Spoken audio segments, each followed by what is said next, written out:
Welcome to Brand Exchange and to the latest iteration of the Brand Finance B2B Most Valuable Brands table.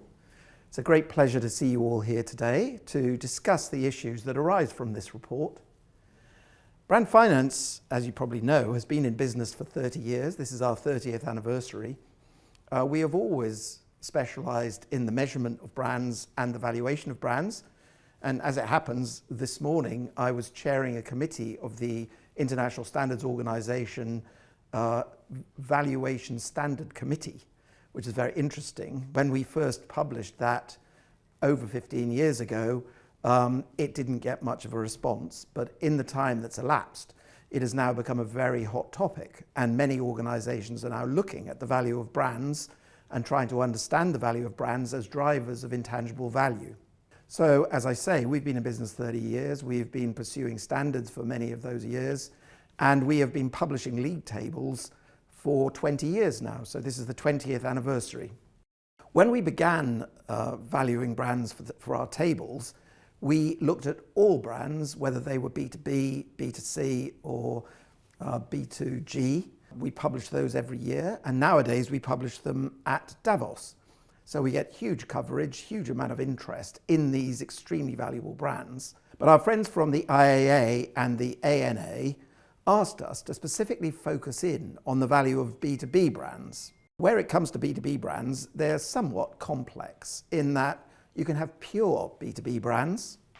So a brand like Cargill, which supplies the agribusiness and doesn't have any B2C brands.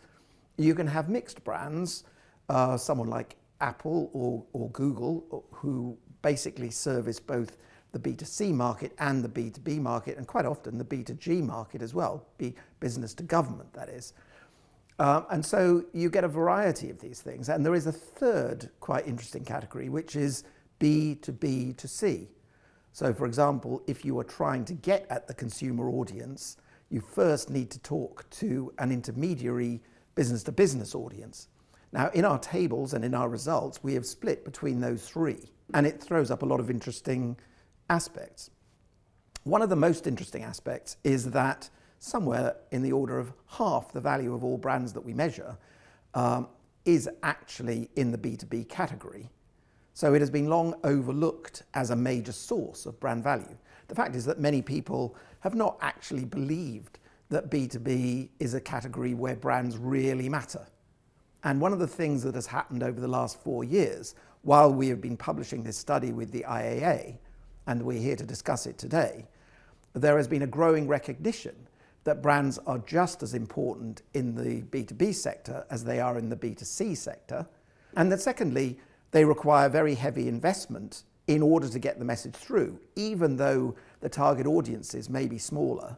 So they do need heavy investment in sponsorship, in advertising, and in all forms of marketing, including social media.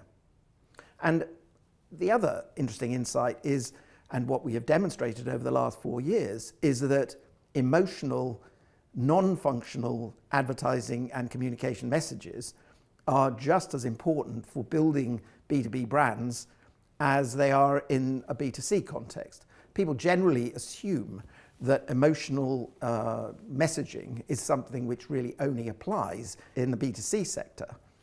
But we have demonstrated that brands like McKinsey and IBM evoke very strong emotional responses. They may be slightly different, but they are still strong emotional responses. There's a desire to associate with particular groups. There's a desire to demonstrate that you are a clever person or that you are of a particular elite. These are very often emotional responses, and they are very powerful in driving revenue, price, and so on. So here we are talking about B2B brands. The one thing I would like to say actually is that I've written an article in the Brand Finance Journal which talks about brands as moats. Now, I don't pretend that this is my concept. This is a concept that was developed by Warren Buffett, the famous leader of Berkshire Hathaway. He's 95 this year. He has been following stocks for over 60 years, and he's one of the most prolific investors of all time. He has a number of very well-known bon mots, one of which is that he only invests in businesses that he understands. He only invests in businesses where he likes, trusts, and respects the management. And from our point of view, he tends to only invest in ones that have strong moats. And by moats, he means intellectual property and intangible assets, which create barriers to competition in a particular sector. And if you look at his investing habits over the last 60 years, he has a tendency to invest in companies like Kraft, like McDonald's, like Coca-Cola, Goldman Sachs, and various others. So whether they are in the B2B sector or the B2C sector, he likes following brands.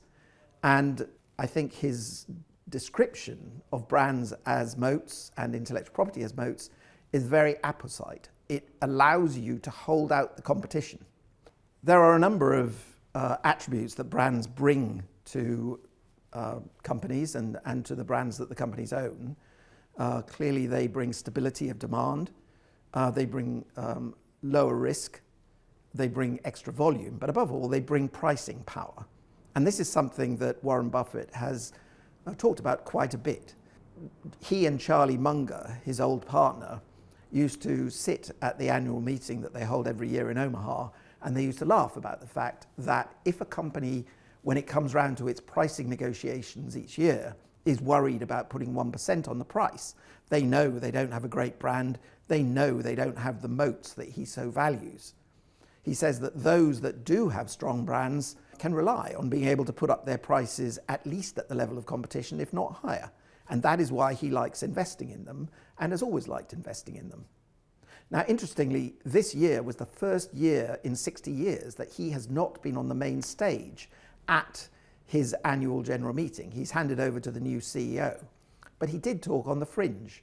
And it was quite interesting. He said many of the same sort of things that I have referred to. One of them is he just doesn't understand why many of the so-called hot stocks in America are really hot. They don't generate that much revenue. They don't have strong brands. Many of them don't even have much cash flow. And yet investors seem to be keen to pile into AI stocks and other tech stocks just on a whim. He doesn't tend to operate that way, which is why he has got 400 billion in the bank in Berkshire Hathaway, waiting to be invested. And you can be sure that when he does, he will invest them in extremely strongly branded businesses with strong, deep moats and that have a very strong prospect. Because in the end, what he believes in is when you invest in a company, when you invest in a brand, you are investing forever. That is his investment cycle. He doesn't come in and out of stocks. He invests in them forever. And the reason for that is they have great brands. So that's what we're here today to talk about. And we've got a great list of speakers who will talk about these effects, how brands can really transform the B2B sector, not just the B2C sector. So great to see you all. And I look forward to having some interesting chats and maybe even having a laugh about the sort of thing that Warren Buffett talks about. And I also look forward to having a cocktail with you at the end. Thank you.